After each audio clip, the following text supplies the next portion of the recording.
Aside from pre-selling your products and affiliate offers, the other purpose of your free viral report should be to build your mailing list.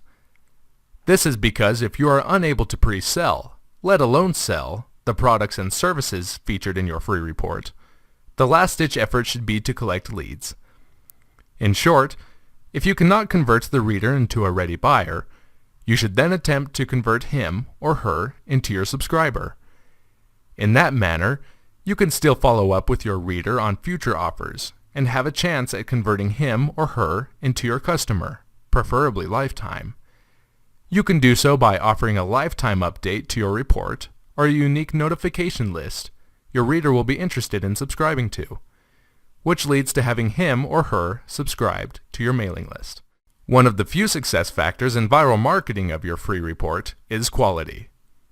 If your readers find your information worth sharing, and you encourage them to do so by giving them the right to give your report away for free, you will be able to have your name, status, and links within the report passed around without any effort on your part, simply because others are willing to do so for you.